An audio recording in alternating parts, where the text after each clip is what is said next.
ሰላም ከመይ ቀኒኹም ከመይ ኣለኹም እንኳዕ ብሰላም መጻእኹም ላይሰን ዩቲዩብ ተኸታተልቲ እንኳዕ ላብ ጾመ ፍልሰታ በሰላም መጽሕና እንኳዕ በሰላም መጽሕኩም ለመላእ ህዝቢ ክርስቲያን ከመይ ኣለኹም ጤና አምላክ እግዚአብሔር ጾምና ጾመ ሰላም ፍቅርን ይገረና ዓድና ሰላም ፍቅር ይስመዕና ካውዝኛ ሃውታ እንኳዕ በጽሕና حقوسيتنا بحتي قرنا أجميرو حسام وداتا يفصمنا حلالات نلم عنتي يزلكم قريبني خب زعوات صوم فلسطايو سام وداتا قداسينا قدام السنوات كسمع غاوزكم لا فيديو نبل نزاوير أملاك صبق سلامين ነገ ነሐሴ 1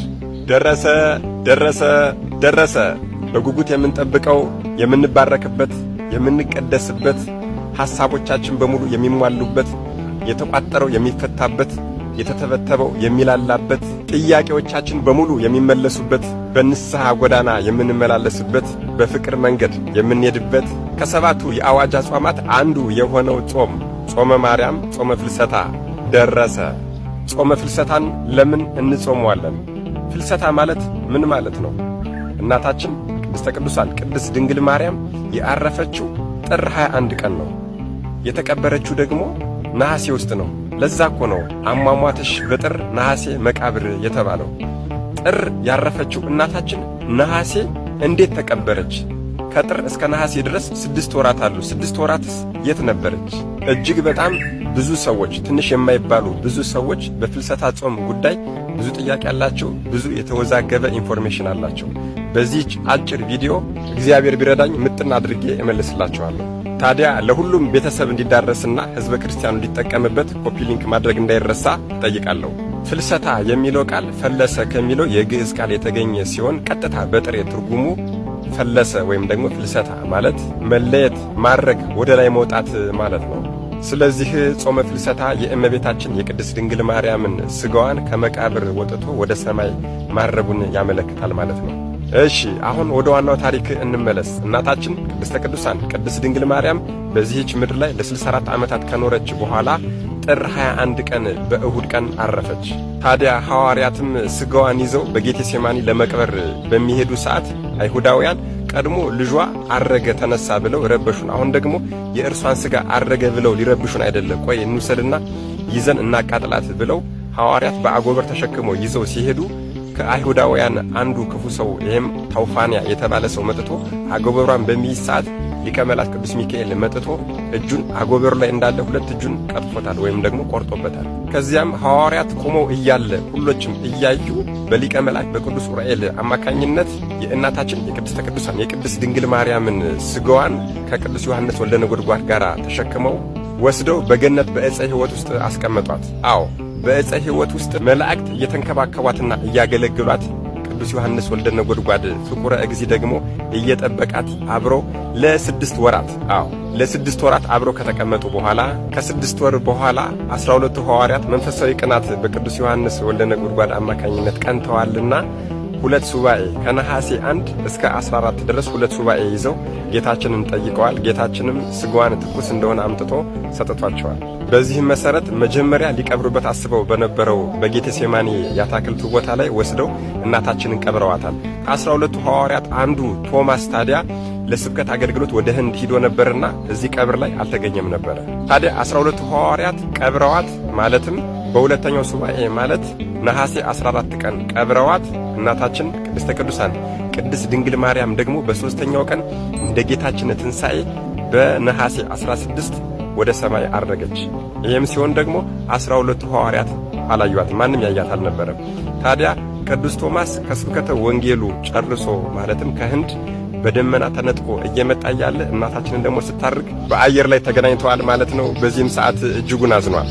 ወፈቀደ ይደቅም ደመናሁ ይላል፣ ከደመናው ላይ ሊወድቅ ወደደ ይላል ወደ ምድር።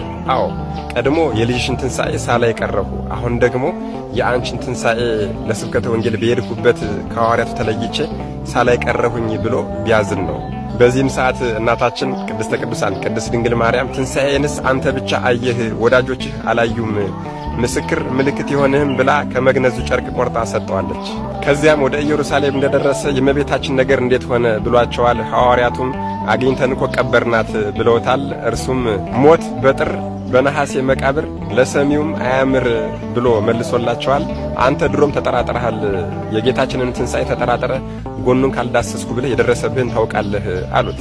ገንዘን የቀበርን እኛ እያለን እንዴት ትጠራጠራለህ ብለው ወደ መቃብሩ ወስደውታል። መቃብሩንም ሲከፍቱ እናታችን የለችም፣ ባዶ ሆኖ አግኝተውታል። እጅጉን ደንግጠዋል፣ እጅጉን አዝነዋል። በዚህም ጊዜ ቅዱስ ቶማስ አታምንኙም ብዬ ነው እንጂ እኮ እመቤታችን እኮ እንደ ልጇ መላእክት እየዘመሩላት አረገች፣ አዎ ተነሳች፣ አረገች ብሎ የሰጠችውን ሰበን ለምልክት ወስዶ ሰጣቸው። ያህንንም ተከፋፍለው ወደ ስብከተ ወንጌላቸው ሄደዋል። ከአንድ ዓመት በኋላም በሊቀ ሐዋርያት በቅዱስ ጴጥሮስ ሰብሳቢነት ሁሎችም ቅዱስ ቶማስ ያየው በረከት ለምን ይቀርብን ብለው መንፈሳዊ ቅናት ቀንተው እንደገና ሌላ ሱባኤ ይዘዋል። አዎ ትንሣኤሽን ቶማስ አይቶ እኛስ ለምን ይቅርብን ብለው ከነሐሴ 1 ጀምረው እስከ ነሐሴ 14 ድረስ 2 ሱባኤ ይዘዋል። ነሐሴ 14 ቀንም መድኃኔዓለም ኢየሱስ ክርስቶስ የእናቱን ሥጋ ትኩስ አድርጎ አምጥቶ ሰጧቸዋል። ከዚያም ነሐሴ 14 ቀብረዋት በሦስተኛው ቀን እንደ ልጇ ትንሣኤ በሦስተኛው ቀን ማለትም ነሐሴ 16 ከመቃብር ተነስታ አርጋለች። በዚህም ቀን መድኃኔዓለም ኢየሱስ ክርስቶስ እልፍ አእላፋት መላእክትን አስከትሎ መጥቶ ቅዳሴን ቀድሶ 12ቱን ሐዋርያትም አቁርቧቸዋል። እናታችን ቅድስተ ቅዱሳን ቅድስት ድንግል ማርያምን በዚያን ቀን አብራ ቆርባለች የሚሉም አሉ። እንግዲህ ጾመ ፍልሰታ የነሐሴ ጾም የእመቤታችን ጾም የሚጾምበት ዋናው ምክንያት ይሄ ነው። አዎ አንደኛው በዕፀ ሕይወት ውስጥ ለ6 ወራት ከቅዱስ ዮሐንስ ወልደ ነጎድጓድ ጋር አብራ ስለተቀመጠች ይሄ ምስጢር ለምን ይቀርብናል፣ ቅዱስ ዮሐንስ ወልደ ነጎድጓድ ያየው ምስጢር ለእኛስ ለምን ይቀርብናል ብለው 2 ሱባኤ ገብተዋል። በሁለተኛው ሱባኤ ፍጻሜ ነሐሴ 14 ቀን መድኃኔዓለም እናቱን አምጥቶ ሰጧቸዋል። እንደ መጀመሪያው በጌቴሴማኒ ወስደው ቀብረዋታል። የመጀመሪያው ምክንያት ይሄ ነው። ሁለተኛው ደግሞ እንደገና ከቀበሯት በኋላ ትንሣኤዋን አላዩም ነበር። አዎ ትንሣኤዋን ማን ብቻ አየ? በደመና ተጭኖ ሲመጣ ከስብከተ ወንጌል ቅዱስ ቶማስ አይቷል። ለሱ ደግሞ የታየችውን በረከቱ ለኛ ለምን ይቀርብናል ብለው ደግሞ እንደገና በዓመቱ ሁለተኛ ሱባኤ ይዘዋል። በሱባኤያቸው መሰረትም ደግሞ በወዳጆቹ ላይ የማይጨክን መድኃኔዓለም ኢየሱስ ክርስቶስ እናታችን ቅድስት ድንግል ማርያምን አምጥቶ ሰጧቸዋል። እንደገና ቀብረዋት ትንሣኤዋን ለማየት ችለዋል ማለት ነው። ስለዚህ እኛም ሐዋርያትን የሰማ መድኃኔዓለም ኢየሱስ ክርስቶስ እኛንም ይሰማናል። አዎ በእናታችን ፍቅር አይጨክንምና ሁላችንን ይሰማናል ብለን ይህችን 2 ሳምንት በደንብ አድርገን ጥሩ ሱባኤ አድርገን እናሳልፋታለን ማለት ነው። የምንችል ደግሞ በጥሬ እንጾመዋለን። አዎ በውዳሴ ማርያም ትርጓሜ ላይ ሐዋርያት ይህችን 2ቷን ሱባኤ 14ቷን ቀን በጥሬ እየበሉ እንደ ጾሙ ሁሉ እኛም ደግሞ የተደበቀው ይገለጽልን ዘንድ የጠየቅነው ሁሉ ይመለስልን ዘንድ ያሻንም ይፈጸምልን ዘንድ ልክ እንደ አባቶቻችን እንደ ሐዋርያት በፍቅር በአንድነትና በመተሳሰብ ሆነን እንጾመዋለን ማለት ነው። መድኃኔዓለም ኢየሱስ ክርስቶስ ይህንን ጾም ጾመን እኛ ራሳችንንም ወገናችንንም ሀገራችንንም የምንጠቅምበትና የምንጠቀምበት ያድርግልን። አሜን። ይቆየን።